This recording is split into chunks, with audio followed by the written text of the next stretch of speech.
Acte 20, versets 8 à 12. Il y avait beaucoup de lampes dans la chambre haute où nous étions assemblés.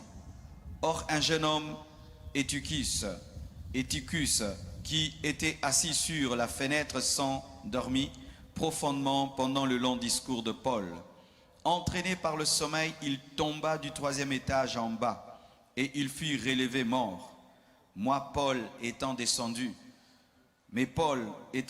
se pencha sur lui et le prit dans ses bras en disant « Ne vous troublez pas, car son âme est en lui. » Quand il fut remonté, il rompit le pain et mangea, et il parla longtemps encore jusqu'au jour, après quoi il partit.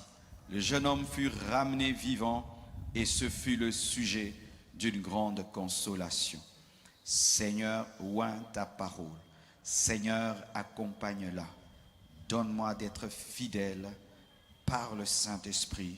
Je brise toute œuvre de l'ennemi, contraire à ta volonté, au nom de Jésus. Amen. Asseyez-vous, s'il vous plaît. 6 lieux à éviter.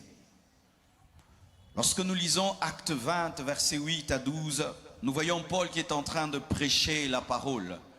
Et tous ceux qui écoutent la parole sont assis dans la maison. Parce qu'en ce temps-là, les églises n'étaient pas construites. Les églises priaient dans des maisons.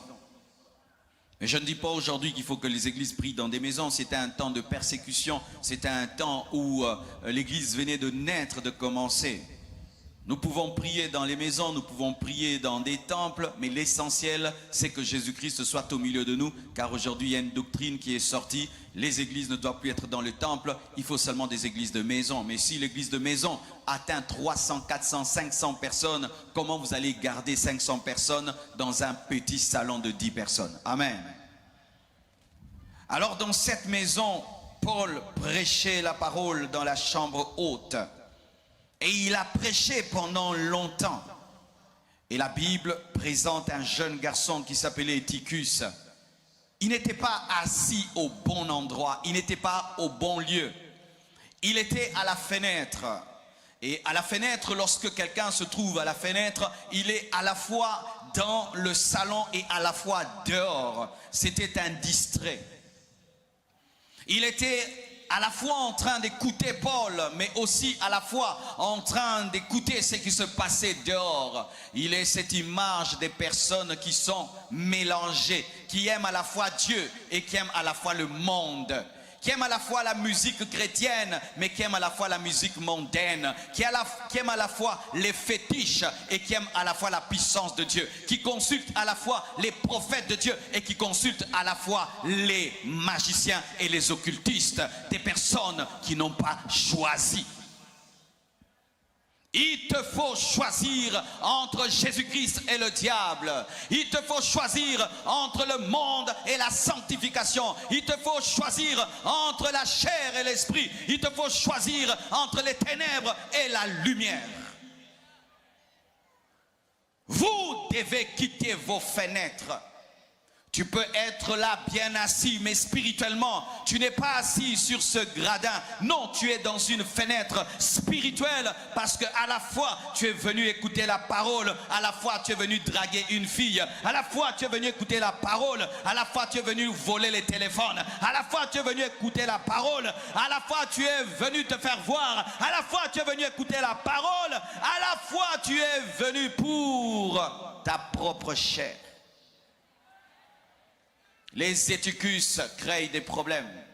Alors qu'il était à la fenêtre, la Bible nous dit qu'il fut pris par un sommeil et il est tombé pas du côté de la chambre, mais de l'autre côté, et il est tombé mort. Pourquoi? Il était à un mauvais endroit. Il était à un mauvais endroit, à un endroit qui était dangereux et qui a causé sa mort. Et j'aimerais vous dire, il y a des endroits qui causent la mort. des endroits où il ne faut pas être, des endroits où il ne faut pas demeurer. Et je prie qu'aujourd'hui, par cette parole et par le Saint-Esprit, Dieu puisse te sortir de ta fenêtre, te sortir de cet endroit et qu'il puisse t'amener là où il y a la vie, Jésus-Christ de Nazareth. La chambre symbolise Christ. La chambre symbolise la sécurité. La chambre symbolise la parole de Dieu. Vous devez quitter vos fenêtres de compromission et entrer réellement et à 100% dans la parole. Dieu est fatigué des chrétiens mélangés. C'est ça la caractéristique de l'église des temps de la fin. Des églises tièdes.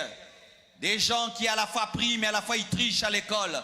À la fois ils prient mais ils volent au travail. Ils sont dans la corruption au travail mais ils prient en d'autres langues. Ils prient en d'autres langues avant de quitter la maison. Et quand ils vont au boulot, ils se comportent comme tout le monde. Dieu est fatigué des chrétiens tièdes. Vous devez choisir. Vous devez choisir. Vous devez choisir.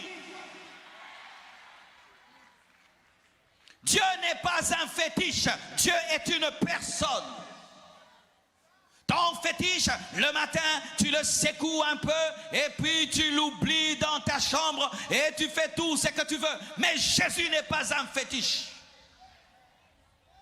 Tu dois entretenir une relation profonde avec lui et tu dois te consacrer à lui à 100%. À 100%.